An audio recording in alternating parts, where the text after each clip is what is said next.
نحمدہ ونصلی ونسلم علی رسولہ الکریم اما بعد فاعوذ باللہ من الشیطان الرجیم بسم اللہ الرحمن الرحیم الحمد للہ رب العالمین۔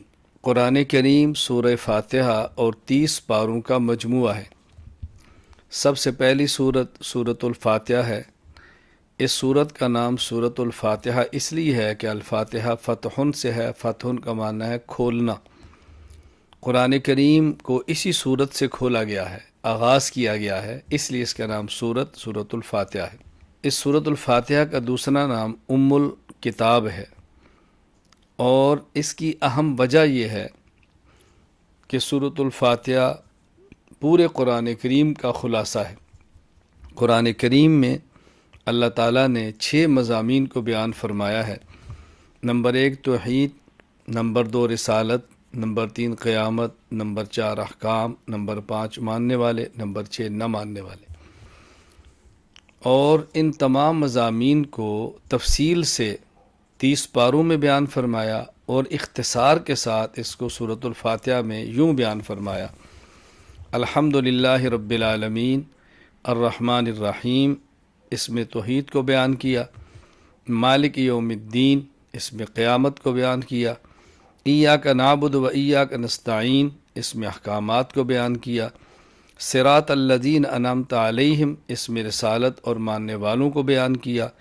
غیر المغضوب علیہم ولا الضالین، اس میں نہ ماننے والوں کو بیان کیا۔ اہم بات یہ ہے کہ ماننے والوں کا ذکر الذین انعمت علیہم ایک ہی قسم کے الفاظ سے فرمایا، جبکہ نہ ماننے والوں کے لیے 2 قسم کے لفظ لائے گئے: مغضوب اور ضال۔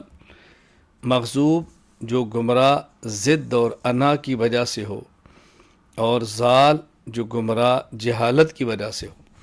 نہ ماننے کی وجہ 2 ہی ہوتی ہیں، یا علم نہیں ہوتا یا علم ہوتا ہے لیکن انسان ضد کی وجہ سے اس کو قبول نہیں کرتا۔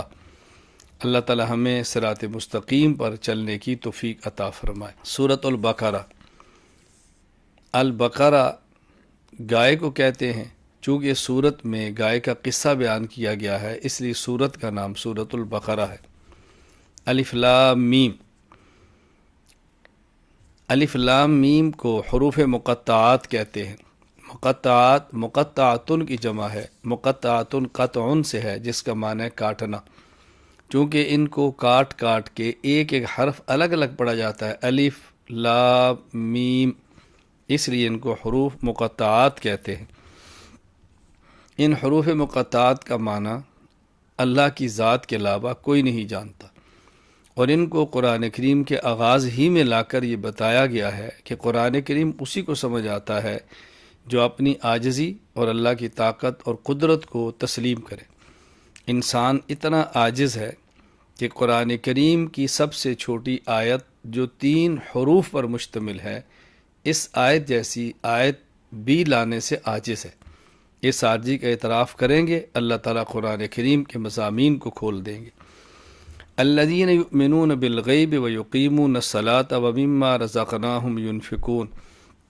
ایمان والوں کی چند ایک صفات کا ذکر فرمایا۔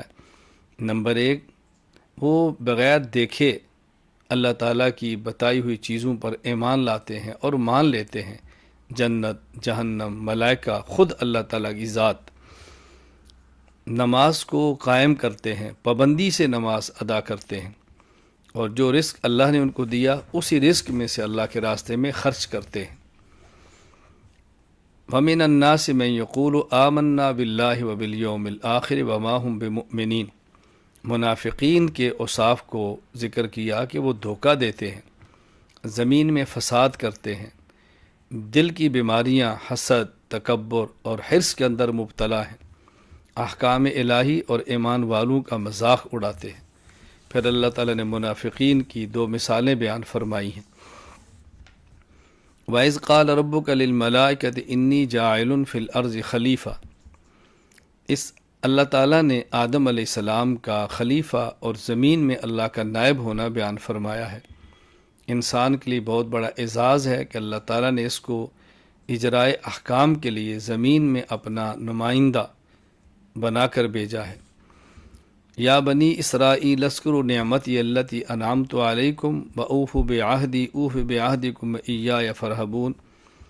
بنی اسرائیل میں اللہ تعالیٰ نے بہت انبیاء علیہ السلام کو بھیجا، ان کو دنیاوی خوشحالی عطا فرمائی، فرعون کی غلامی اور مظالم سے نجات دی، ان کو وادی سینا میں آسمان سے من و سلوہ عطا فرمایا، سائے کے لیے بادلوں کا انتظام فرمایا، ایک پتھر سے 12 چشمے ان کے لیے جاری فرمائے۔ اللہ تعالیٰ نے اس صورت میں ان انعامات کا ذکر فرمایا ہے اجمال کے ساتھ۔ بنی اسرائیل نے پھر حق کو چھپایا، اللہ سے ڈرے نہیں، انبیاء علیہ السلام کو ناحق قتل کیا، بچھڑے کی عبادت کی، اللہ تعالیٰ کے کلام میں، اللہ تعالیٰ کی کتاب میں ان نے تحریف کی، بغض اور حسد کی بیماری مبتلا ہوئے، دنیاوی اسباب و مال سے بے پناہ محبت کی، برے اعمال کے باوجود یہ دعویٰ رہا کہ ہم ہی جنت میں جائیں گے۔ اللہ تعالیٰ نے یہی بات ان کو سمجھائی اور سنایا کہ تم انسان کرو، عقل سے کام لو اور انسان بنو۔ وَإِذْ قَالَ مُوسَىٰ لِقَوْمِهِ إِنَّ اللَّهَ يَأْمُرُكُمْ أَن تَذْبَحُوا بَقَرَةً، یہاں سے اللہ تعالیٰ نے معروف واقعہ گائے والا ذکر کیا۔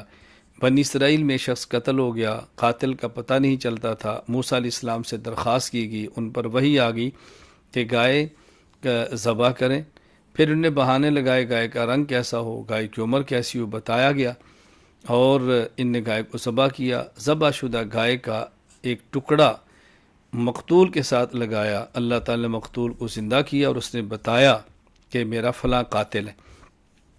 بہت سارے لوگ اس وقت قیامت کے دن کے اٹھنے کا انکار کرتے تھے، تو اللہ تعالیٰ نے ان کو بتایا کہ دیکھو جس طرح یہ شخص زندہ ہوا اور بتایا، اللہ تعالیٰ اسی طرح قیامت کے دن سب کو اٹھانے پر قادر ہیں۔ فما انزل علی الملکین ببابل ہاروت و ماروت وما يعلمان من احد حتى يقولا انما نحن فتنة فلا تکفر۔ ہاروت اور ماروت، ان کا قصہ بیان کیا، یہ دو فرشتے تھے، اللہ تعالیٰ نے ان کو امتحان کے لیے بھیجا، یہ جادو سکھاتے اور بتاتے کہ تم نے جادو نہیں کرنا، اس انسان کفر کے اندر مبتلا ہو جاتا ہے، یعنی کفر تک پہنچ جاتا ہے۔ اور جادو میں اور وحی میں فرق کیا ہے، اس کو عملاً سمجھانے کے لیے اللہ تعالیٰ نے یہ دو فرشتے نازل فرمائے۔ یا ایھا الذین آمنوا لا تقولوا راعنا وقولوا انظرنا واسمعوا وللکافرین عذاب علیم۔ اس آیت میں ایمان والوں کو بتایا کہ وہ کلمات نہ کہو جو کلمات شبہ کے اندر ڈالیں۔ یہود کی گندی عادت یہ تھی کہ وہ رسول اکرم صلی اللہ علیہ وسلم کو راعنا کہتے، اور راعنا کہتے وقت اپنی زبان کو تھوڑا سا ٹیڑھا کر کے یوں کہتے راعینا۔ راعی کا معنی ہوتا ہے چرواہا، تو مسلمان بھی ان کو دیکھے راعنا کہتے، تو مسلمانوں کا مقصد یہ تھا کہ رائنا یعنی ہماری طرف توجہ فرمائے، لیکن یہود رائنا کہتے تو ان کے ذہن میں ہوتا گیا ہمارے چرواہے الیاذ باللہ، تو مسلمانوں کو ایسا لفظ استعمال کرنے سے منع کر دیا گیا جو شبہ کے اندر مبتلا کرتا ہو، اس لیے فرمایا کہ تم رائنا کہنے کی بجائے انظر نہ کہا کرو، تو یہ تمہارے لیے زیادہ بہتر ہے۔ وَلِلَّهِ الْمَشْرِقُ وَالْمَغْرِبُ فَأَيْنَمَا تُوَلُّوا فَثَمَّ وَجْهُ اللَّهِ إِنَّ اللَّهَ وَاسِعٌ عَلِيمٌ۔ یہودیوں کا قبلہ بیت المقدس تھا، مشرکین بیت اللہ کعبہ کو قبلہ مانتے تھے، مسلمان بھی بیت اللہ کی طرف رخ کر کے نماز پڑھتے تھے، اور تو یہودیوں کو اسے تکلیف ہوتی کہ مسلمان مشرکین والا کعبہ بیت اللہ کیوں قبلہ بناتے ہیں۔ کچھ وقت کے لیے اللہ تعالیٰ نے مسلمانوں کو بھی بیت المقدس کی طرف منہ کر کے نماز پڑھنے کا حکم دیا، تو اسے یہود بہت خوش ہوئے اور کہنے لگے دیکھو مسلمان نے ہمارا قبلہ مان لیا، آہستہ آہستہ ساری باتیں ہماری مانیں گے۔ اللہ نے فرمایا کہ مشرق اور مغرب اللہ کا ہے، اللہ جس طرف چاہے حکم دے دیں، اس میں تمہیں خوش ہونے کی ضرورت نہیں ہے۔ یہاں ایک مسئلہ یہ بھی سمجھ آیا کہ جس طرف بھی انسان چہرہ کرے وہاں اللہ موجود ہے، یعنی اللہ تعالیٰ خاص عرش پر یا کعبہ کی طرف نہیں، بلکہ اللہ تعالیٰ ہر طرف اور ہر جگہ موجود ہیں۔ اللہ تعالیٰ اپنے موجود ہونے میں خاص جہت اور مکان کے محتاج نہیں ہیں۔ وَإِذِ ابْتَلَىٰ إِبْرَاهِيمَ رَبُّهُ بِكَلِمَاتٍ فَأَتَمَّهُنَّ قَالَ إِنِّي جَاعِلُكَ لِلنَّاسِ إِمَامًا۔ اہل کتاب حضرت ابراہیم علیہ السلام کی عظمت کو تسلیم کرتے اور اپنی نسبت ان کی طرف کرتے، اور مشرکین بھی اپنی نسبت ابراہیم علیہ السلام کی طرف کیا کرتے تھے۔ اللہ تعالیٰ نے بتایا کہ ابراہیم علیہ السلام کو اللہ نے امتحان کے اندر ڈالا، کئی ایک امتحانات ان کے لیے، ابراہیم علیہ السلام تمام امتحانات میں کامیاب ہوئے، تو اللہ تعالیٰ نے ان کو امام، رہنما اور مقتدا ہونے کا اعزاز بخشا۔ تو ابراہیمی تو وہی ہو سکتا ہے جو حضرت ابراہیم علیہ الصلاۃ والسلام کی ملت پر چلے، ابراہیم علیہ الصلاۃ والسلام کی ملت کے مطابق زندگی گزارے۔ وہ شرک پرستی سے بیزار تھے، کبھی زندگی میں جھوٹ نہیں بولا، ہمیشہ اللہ ہی کے سامنے سر جھکایا۔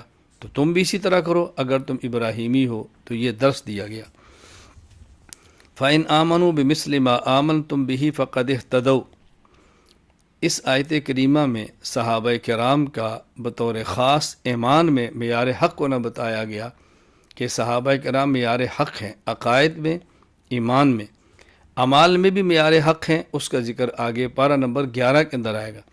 تو صحابہ کرام معیار حق و صداقت ہیں، وہی عقائد قابل قبول ہوں گے جو صحابہ کرام والے ہیں۔ جو صحابہ کرام والے عقائد پر نہیں چلتا وہ غلط ہے، گمراہ ہے۔